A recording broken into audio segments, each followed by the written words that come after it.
তাদেরকে আপনারা নিরপরাধ বলছেন? তারা 5 মিনিট পর পরে এসে আমাদেরকে খুন করার হুমকি ধামকি দিচ্ছিল। আমি রুমের ভিতরে থেকে এমন মানুষ দেখেছি যারা এভাবে করে দাঁড়িয়েছিল, হাতের এখান থেকে মাংস নাই। যারা এত নিরপরাধ, যাদের এত বিবেক, তারা সেদিন মুখ ঢেকে আমাদেরকে মারতে আসছিল কেন? আপনারা জানেন কি ধরনের ভাষা, তাদের বডি ল্যাঙ্গুয়েজ কেমন ছিল? তারা কোনো অপরাধ বোধে ভুগে আমাদের কিছু করার নাই দেখে আমরা এখানে বন্দুক হাতে নিয়ে দাঁড়িয়েছি। ইট ওয়াজ নট লাইক দ্যাট।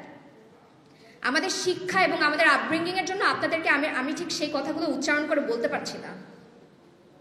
বলতে পারলে আপনারা হয়তো শুনতে পেতেন কি কি ধরনের অবর্গীয় গালি থাকে, কত কিছুর বাচ্চা বলে গালি দেওয়া হচ্ছে। এই মানুষগুলো কিন্তু আমাদেরকে চেনেও না, আমরাও তাদেরকে চিনি না। উনারা যদি নিরপরাধ ছিলেন সেদিন, উনাদের এত দম্ভ, উনারা সবাই নিরপরাধ, কেউ কিছু করেন, তাহলে সেদিন মুখ ঢেকে আসছিলেন কেন আমাদেরকে মারতে? উনারা সেদিন থেকে প্রচার করতে চান যে আমরা সবাই অপরাধী, আমাদের বাবারা খারাপ, আমাদের বাবারা তো মুখ লুকায় কোথাও পালায় নাই। সেখানে তো তারা গুলি খেয়ে মারা গেছে, তারা তো নিজেদের র্যাঙ্ক খুলে ফেলে নাই, তারা তো নিজেদের ইউনিফর্ম খুলে ফেলে নাই, তারা তো তাদের র্যাঙ্ক ব্যাজ নেম প্লেট খুলে মুখে গামছা পেঁচায় নেই। তো যারা এত নিরপরাধ আজকে আপনারা বলে বেড়াচ্ছেন, প্রচার করে বেড়াচ্ছেন, যারা এত নিরপরাধ, যাদের এত বিবেক, তারা সেদিন মুখ ঢেকে আমাদেরকে মারতে আসছিল কেন? আমরা যখন কোয়ার্টার গার্ডে যাই আমরা ভয়াবহ উগ্রতা দেখি। আমাদেরকে যে মারতে মারতে নিয়ে যায়, এটা নিয়ে তাদের উল্লাসের শেষ ছিল না। কি শত্রুতা ছিল তাদের সাথে আমাদের?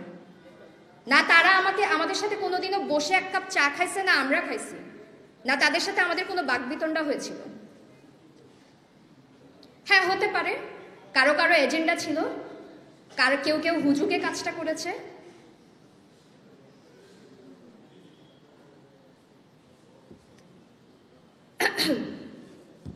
আমাদেরকে যখন কোয়ার্টার গার্ডে নিয়ে যাওয়া হয়, আমাদেরকে একটা রুমে প্রায় 70 থেকে 80 জন মানুষ আমরা ভিতরে ছিলাম।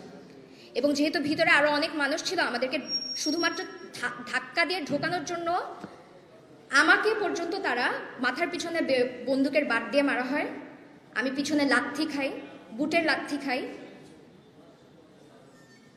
আমার সাথে আমার দাদা যিনি ছিলেন বয়স্ক ব্যক্তি, উনাকে লাথি মারা হয়।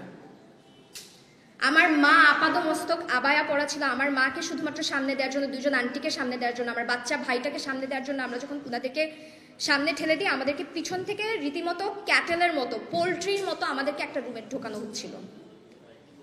আমি রুমের ভিতরে ঢুকে কি দেখি জানেন? আমি রুমের ভিতরে থেকে এমন মানুষ দেখেছি যারা এভাবে করে দাঁড়িয়েছিল, হাতের এখান থেকে মাংস নাই, রক্ত পড়ছে,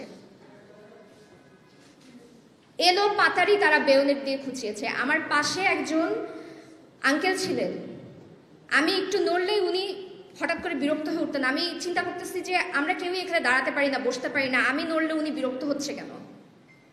আমি যখন সরে গেলাম তখন আমি দেখলাম যে আমি এক পুল রক্তের মধ্যে বসে আছি। উনি একজন অফিসারও না, উনি কেউ না, উনি একজন অফিসারের বাসায় একজন গেস্ট হিসেবে আসছেন। তাদেরকে আপনারা নিরপরাধ বলছেন? তারা 5 মিনিট পর পরে এসে আমাদেরকে খুন করার হুমকি ধামকি দিচ্ছিল। গ্রেনেডের রিং খুলে তারা সেলের ভিতরে ঢুকে দেওয়ার চেষ্টা করছিল। তুই ছাড়া একটা কোনো কথা বলে নেই। 36 ঘন্টা ভিতরে বাচ্চা ছিল, বৃদ্ধ ছিল, অফিসারদের বাবা মারা ছিল, ছোট সন্তান নিউবর্ন বাচ্চা ছিল, কারোর কেউ এক ফোঁটা পানি খেতে পারে নাই।